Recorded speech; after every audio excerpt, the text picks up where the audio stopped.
I wasn't snooping. That's the part that still bothers me. I had gone outside because my phone was dying, and I remembered I'd left a charger in Mark's car. It was late. Almost midnight. He was already asleep. Or at least, I thought he was. The car smelled faintly like cologne and something else. Sweet. Floral. Not mine. I ignored it. I reached into the center console looking for the charger. That's when I saw the folded paper. It was wedged between the seat and the console, like it had been shoved there quickly. I almost didn't open it. Almost. The total caught my eye first. $412.67. For dinner? I unfolded it completely. Upscale restaurant downtown. 2 entrees. Wine pairing. Dessert. And then below that, hotel charge. Same night. 1 king suite. My stomach dropped so fast it felt physical. I checked the date.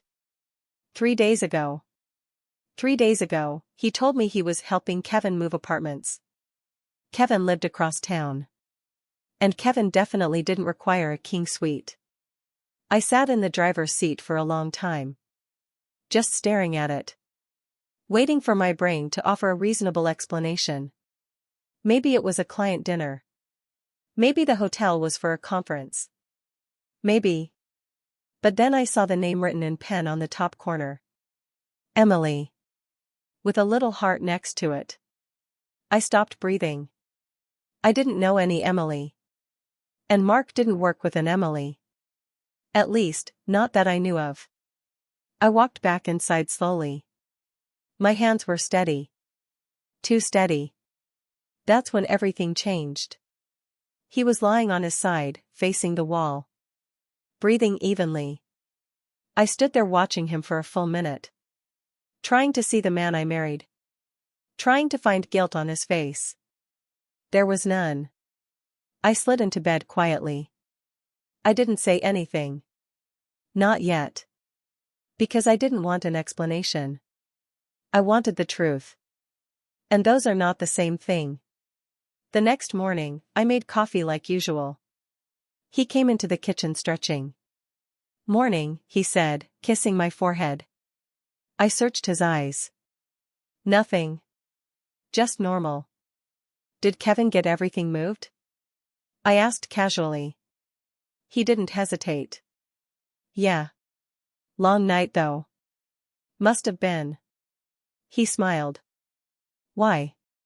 "No reason." I stirred my coffee slowly. My heart was pounding so loud I thought he could hear it. I almost placed the receipt on the counter right then. But I didn't.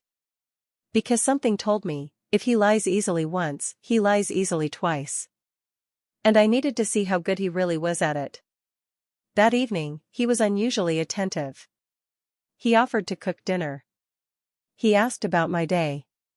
He even suggested we watch that show I'd been wanting to start. Guilt? Or coincidence? I studied him like he was a stranger. The way he checked his phone face down. The way he took it with him to the bathroom. The way he muted notifications. I should have seen it coming. Or maybe I did. And just refused to accept it. Around 10 p.m., he got a text. His screen lit up briefly on the coffee table. Just a name. Emily. My pulse spiked. He grabbed the phone too quickly. "Work thing," he said. "At 10 p.m.? I nodded slowly. "Is that the friend you mentioned last week?" I asked. His expression flickered. Just for a second. "Yeah," he said. "She's going through a rough time." "She?" I asked carefully. "Yeah. Just a friend. Just a friend." The words felt rehearsed. I leaned back into the couch. "Does she usually book hotel rooms when she's having a rough time?" Silence. His face went still. "What?" I reached into my pocket. And placed the receipt on the table between us. I watched his eyes scan it. Watched the color drain from his face. He swallowed. It's not what you think. Of course it isn't. It never is. He ran his hand through his hair. Okay. Yes. I had dinner with her. And the hotel? It was late. She'd been drinking. I didn't want her driving. So you got a room. For her. And the king bed? He hesitated. Just a fraction too long. They were sold out. I almost laughed. But I didn't. Because if he was lying, he was good. Calm. Measured. No yelling. No panic. Just reasonable explanations. You stayed? I asked. He looked at me. Yes. The word landed like a brick. But nothing happened, he added quickly. She's just a friend. I felt something crack inside my chest. Not because of what he admitted. But because of how easily he said it. Like staying in a hotel room with another woman was normal. Like I was overreacting. Why didn't you tell me? I asked quietly. I knew you'd take it the wrong way.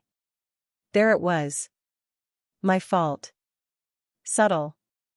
Polite. Controlled. Gaslighting wrapped in calm concern. I nodded slowly. I need some air. I grabbed my keys. He didn't stop me. That scared me more than anything. Because if he wasn't afraid of losing me, then maybe he already had. And I didn't even know when. Outside, the night felt colder than it should have. I sat in my car. Staring at the dashboard. Trying to decide if I believed him. Trying to decide if I wanted to. That's when my phone buzzed.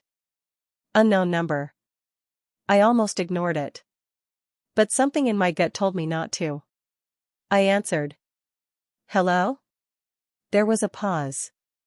Then a woman's voice. Soft. Steady. Hi, is this Mark's wife? My entire body went numb. Yes. Another pause. I think we need to talk. And that's when I realized the receipt was only the beginning. I didn't answer her right away. My brain was still catching up to what my ears had heard. Yes, I finally said. Who is this? You don't know me, she replied. Her voice was calm. Too calm. But my name is Emily. The air left my lungs. Of course it was. I gripped the steering wheel so hard my fingers ached. How did you get my number? Mark gave it to me. That didn't make sense. He wouldn't do that. A small pause. He said if anything ever happened, I should call you. The words didn't fit. Anything ever happened? What are you talking about? I asked. I'm sorry, she said softly. I didn't know he hadn't told you. My stomach twisted. Told me what? Another pause. Longer this time. I think you deserve to hear it from me. Every instinct told me to hang up. Instead, I said, where are you? We met at a 24-hour diner off the highway. Neutral ground. Public. Safe. At least that's what I told myself. She was already sitting in a booth when I walked in. Blonde. Early 30s. Minimal makeup. No dramatic outfit. No obvious signs of some secret affair. She looked normal. And that unsettled me more than anything. When she saw me, she stood. You must be Sarah. I nodded stiffly and slid into the seat across from her. Up close, she didn't look smug. Or guilty. She looked nervous. I'm sorry, she said again. For what exactly? I asked. For how this looks. I folded my arms. How does it look? She swallowed. Like I'm sleeping with your husband.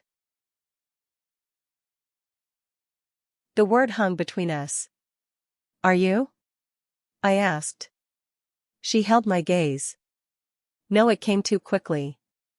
But you stayed in a hotel room with him. Yes. And you expect me to believe nothing happened? Her jaw tightened. You don't have to believe me. But that's the truth. I leaned back. Then explain it. She nodded slowly, as if she'd rehearsed this moment. Mark and I met 6 months ago. 6 months.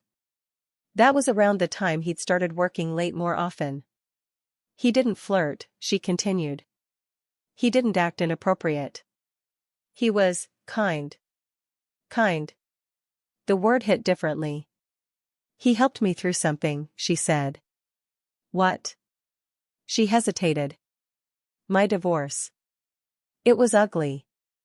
My ex was manipulative. Controlling. The irony almost made me laugh. And your support system was my husband? I asked. He listened. That stung. Because lately, he hadn't been listening to me. He said he understood what it felt like, she added quietly. I froze. Understood what? She blinked. Being trapped in a marriage where you feel invisible. The diner felt suddenly smaller. What did he tell you about us? I asked carefully. She looked confused. He said you two were drifting. That you barely talked anymore. My chest tightened. That's not true. She studied my face. He said you didn't respect him. That you treated him like a paycheck. The words felt rehearsed. Like lines from a script I hadn't read. I shook my head slowly. That's not our marriage. She looked genuinely surprised. You thought what? I snapped. That he was unhappy. Silence fell between us. Because here's the part that hurt most, I didn't know if he was. Had I missed something? Had I been too distracted with work?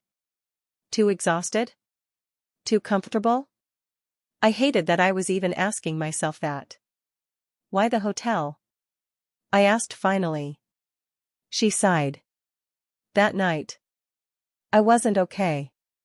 Her hands trembled slightly around her coffee mug. My ex showed up at my apartment.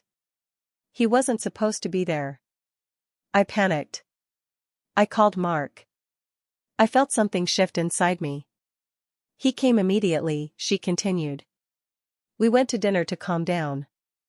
I had too much wine. And then? I didn't want to go home. I was scared. So he got a room. Yes. And stayed. Yes. My pulse spiked again. Why didn't he come home? He said he didn't want to leave me alone. The story was neat. Almost too neat. Did he touch you? I asked bluntly. She shook her head. No, did you want him to? That made her flinch. It doesn't matter what I wanted. It absolutely mattered. I asked him once, she said quietly. When? 3 months ago. My heart stopped. And? He said he was married. And he wouldn't cross that line. The room went silent again. This wasn't the story I'd prepared for. I came ready to hate her. To see guilt in her eyes. Instead, I saw something else. Confusion.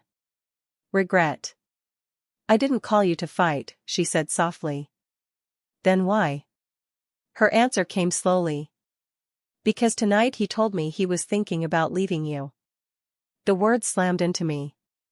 What? He said he couldn't live in a marriage that felt empty. Empty. The word echoed. He said he was done pretending. My ears rang. That's when everything changed again. Did he say he loved you? I asked. She hesitated. Yes. The world tilted. But I told him not to, she added quickly. What? I told him I wouldn't be the reason your marriage ended. I stared at her. Trying to understand who she was in this story. Villain? Victim? Or just another person pulled into something broken? You don't seem surprised, she said quietly. I am, I whispered. But the truth was more complicated. Because if I was honest, something had shifted between us months ago. We'd stopped touching as much. Stopped laughing at the same jokes. Stopped checking in. I just hadn't labeled it. You deserve the full truth, she said. There's more? She nodded. He told me something tonight. My throat tightened. What? She leaned forward slightly. He said the hotel wasn't about protecting me. I felt my pulse in my ears. Then what was it about? Her voice dropped. He said he needed to know if he was capable of leaving you. The words didn't make sense. What does that even mean? He said staying in that room was a test. A test. To see if he'd cross the line. My stomach dropped. And did he? She looked at me steadily. No relief tried to surface. But it didn't fully form. Because this wasn't about whether he cheated. It was about the fact that he considered it. Calculated it. Designed a scenario to measure his own loyalty. That was colder than impulse. That's why I called you, she said. I won't be part of that. I sat there, numb. Because the story I thought I was living wasn't the real one. I stood slowly. Thank you, I said, though I wasn't sure why. As I walked toward the exit, she called out softly, there's something else you should know. I turned. What? She hesitated. The receipt you found? My heart pounded. Yes? He left it there on purpose. My blood ran cold. Why would he do that? Her expression shifted. He said if you found it, at least he wouldn't have to be the one to start the conversation. The ground beneath me felt unstable. This wasn't an affair. It was something more controlled. More intentional. More dangerous. And for the first time that night, I wasn't sure if I was the only one being tested. As I stepped outside, my phone buzzed. A text from Mark. Where are you? I stared at the message. Then another one came in. We need to talk, I typed 3 words back. I know everything, and for the first time, I wasn't sure if that was true. He called immediately. I let it ring twice. 3 times. On the 4th, I answered. What do you think you know? He asked. No panic. No anger. Just calculation. I met her, I said. Silence. Then, carefully, you met Emily. Yes. Another pause. And? The fact that he asked and, like he was waiting for a performance review, made something inside me go still. She told me about the test. His breathing changed. Barely. But I heard it. That's not what you think, he said. It's exactly what I think, I replied. You staged a situation to see if you'd cheat on me. That's not fair. Fair? I almost laughed. You booked a hotel room. She was scared. And you were curious. Silence again. Then he said something I didn't expect. You're only hearing her version. My stomach tightened. There's another version? Yes. I closed my eyes. Then tell me. Not over the phone. That's when everything shifted. Because suddenly, I wasn't sure who was controlling this narrative. Fine, I said. I'm coming home. He was standing in the kitchen when I walked in. Not sitting. Not hiding. Waiting. The house felt different. Like it knew something I didn't. I didn't leave that receipt for you to find, he said immediately. But she said you did. She doesn't know everything. My chest tightened. Then explain it. He ran his hands through his hair. I met Emily 6 months ago. That part's true. Because she was divorcing a controlling husband? I asked. Yes. And because she was looking for information. I froze. Information about what? He hesitated. About us. The words didn't make sense. Why would a stranger look for information about our marriage? She's not a stranger. My heart skipped. What are you talking about? He exhaled slowly. Emily works with a private legal investigator. The room went quiet. For who? I asked. For you. My brain stopped processing. For me? She was hired 6 months ago. To do what? His eyes locked onto mine. To evaluate whether our marriage was stable. The words felt unreal. That's insane. You tell me, he said quietly. I stared at him. Who would hire someone to investigate our marriage? He didn't answer immediately. Which meant I already knew. My father, I whispered. He nodded. The air left my lungs. My father had money. A lot of it. And control issues that ran deep. Why? I asked. Because of the trust. The trust. Of course.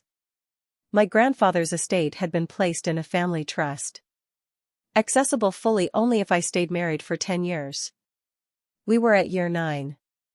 9 years and 3 months. I felt nauseous. You think my father hired someone to tempt you? I know he did. That's insane. He never trusted me, Mark said quietly. You know that. That part was true. My father had always believed Mark married me for security. He wanted proof, Mark continued. That I'd fail under pressure. So he sent someone attractive. Vulnerable. Available. Yes. And you played along? I needed to know. Know what? If she was really working for him, or if she was freelancing. The story kept shifting. My head hurt. So you spent 6 months emotionally bonding with her to test a theory? I never crossed a line. You almost did. His jaw tightened. No, she said you told her you loved her. His eyes flickered.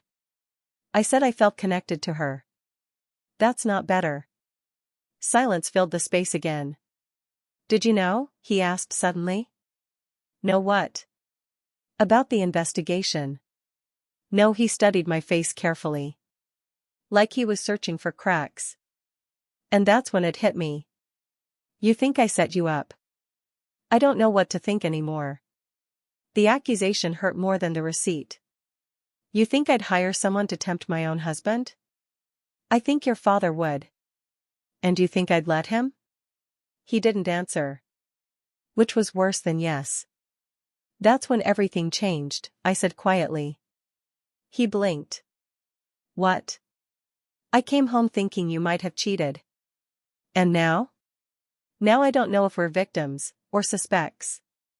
The house felt colder. If this was about the trust, I said slowly, why didn't you tell me?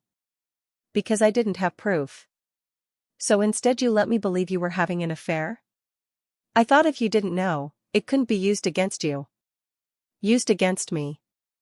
Like this was a courtroom. Not a marriage. Did you sleep with her? I asked again. No, did you want to? He didn't answer fast enough. And that was answer enough. I never planned to leave you, he said quickly. But you considered it. I considered whether you'd already emotionally left me. The words cut. What is that supposed to mean? You've been distant for a year. I've been busy. You've been unreachable. My throat tightened. This wasn't just about Emily. It was about us. The slow erosion we never addressed. The silence that grew between us. I thought you didn't love me anymore, he said quietly.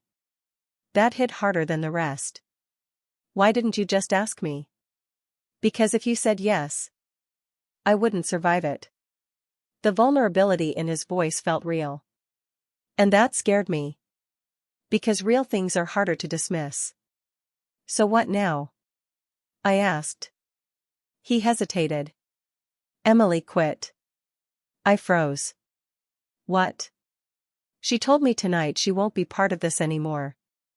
My pulse quickened. So the investigation is over? I don't think so. What does that mean? He looked toward the window. Your father won't stop. A chill ran down my spine. He'll just send someone else. The realization settled heavily. This wasn't a romantic triangle. It was a loyalty experiment. A financial power play. And we were both pieces on the board. Why didn't Emily tell me that part? I asked. She doesn't know I know about the investigator. My head spun. So you pretended not to know she was spying on us? Yes. For 6 months? Yes. And you thought that was a good idea? I thought I could outplay it. There it was. Control. Ego. Strategy. This wasn't just emotional. It was psychological warfare. And suddenly I wasn't sure who I trusted less, my husband. Or my father. Then my phone buzzed. A text. From my father. Asterisk call me tomorrow. Important asterisk my blood ran cold. He never texted that late. Mark saw my face. What? I showed him the message. His expression shifted. It's escalating. How do you know? Because if Emily quit, your father just lost control of the narrative. I swallowed hard. What does he want? Mark's voice lowered. He wants to know whether I failed. The room went silent again. Because if my father believed Mark cheated, the trust would dissolve. And so would 9 years of our life. And that's when a new thought crept in. One that felt heavier than betrayal. What if this wasn't about money? I whispered. Mark looked at me carefully. What do you mean? What if he wanted us to turn on each other? The idea hung between us. Because that part was already working. And deep down, I wasn't sure if the biggest lie in this story was the receipt or the marriage. I didn't sleep that night. Mark stayed on his side of the bed. Not touching me. Not reaching. Just there. The space between us felt intentional. Like a border neither of us knew how to cross anymore. At 7:12 a.m., my father called. Right on time. I stepped outside before answering. Good morning, sweetheart, he said warmly. Too warmly. You texted, I replied. Yes. I wanted to check in. About what? A pause. About Mark. There it was. What about him? I heard he's been distracted lately. My stomach tightened. Where did you hear that? Another pause. I make it my business to know things that affect you. I closed my eyes. You hired someone. Silence. Then a soft exhale. I hired someone to ensure you were protected. By testing my husband? By verifying his intentions. So Emily was never just a random woman. No, and the hotel? That was not part of my instruction. That made me freeze. What do you mean? I told her to observe. Report. Not participate. The air felt thinner. Are you saying she went off script? I'm saying. I didn't authorize emotional entanglement. My pulse pounded. Did you authorize the dinner? No, the hotel? No, so who did? The silence that followed was heavier than anything he'd said so far. Dad. He lowered his voice. If he booked a room, that was his choice. The words felt final. Cold. So the test may have started as surveillance. But the hotel? That part was real. I felt something collapse inside me.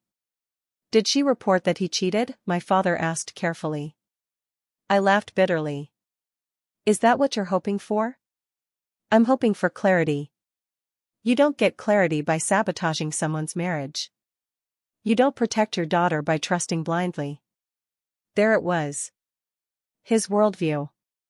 Control equals safety. Suspicion equals love.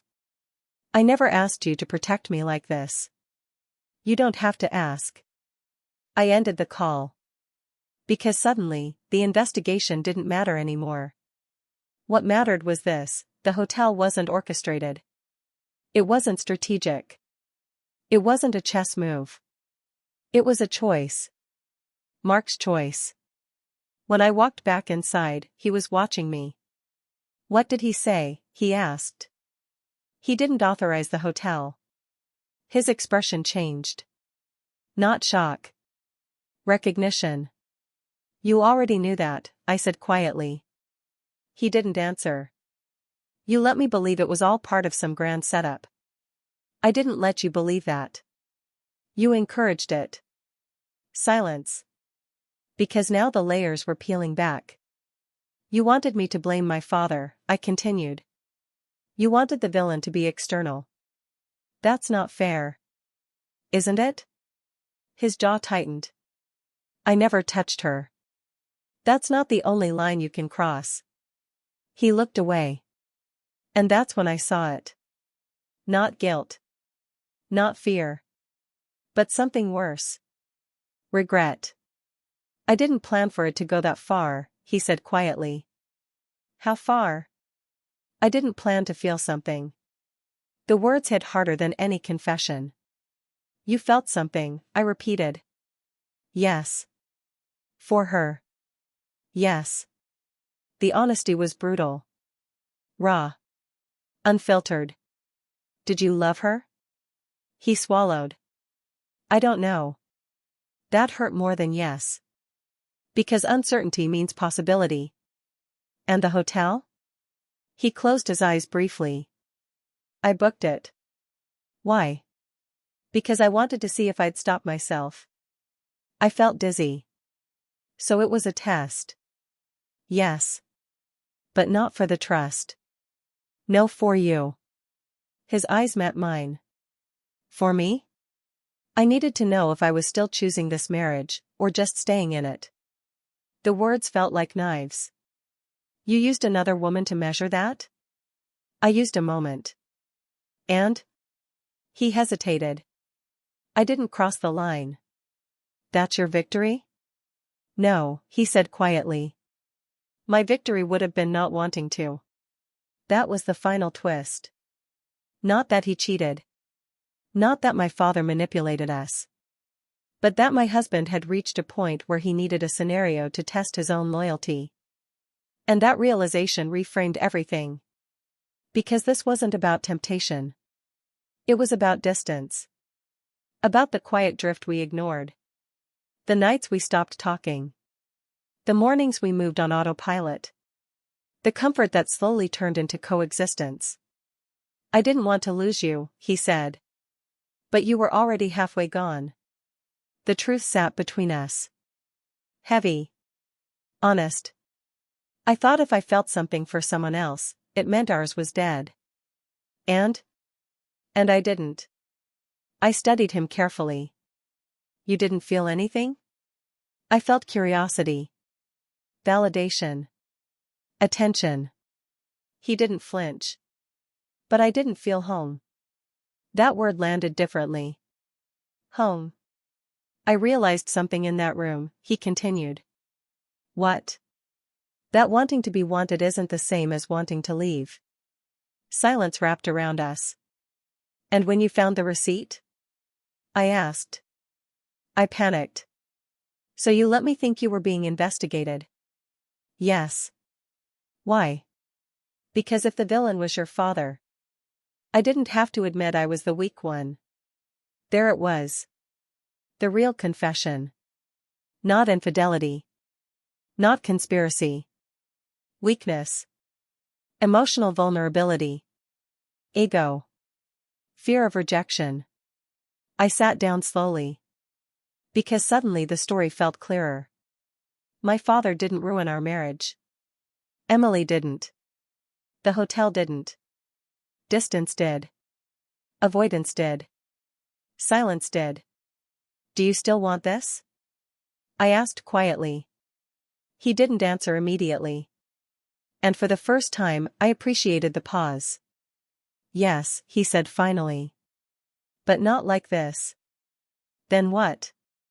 Honest. No tests. No outside validation. No emotional side doors. Just uncomfortable truth. I nodded slowly. Then we start there. 3 months later, we were in therapy. It wasn't dramatic. There were no shouting matches. Just long conversations we should have had years ago.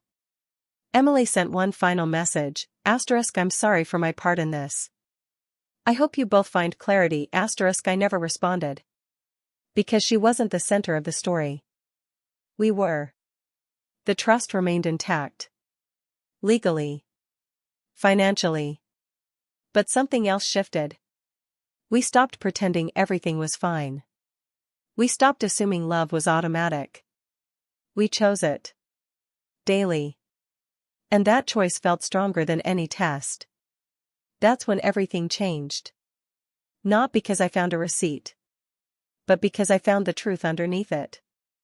And sometimes, the most dangerous betrayal isn't physical. It's emotional drift. If you found out your partner created a situation to test their loyalty, would you see it as proof they stayed? Or proof they almost left? Let me know. Because I still don't know which one hurts more.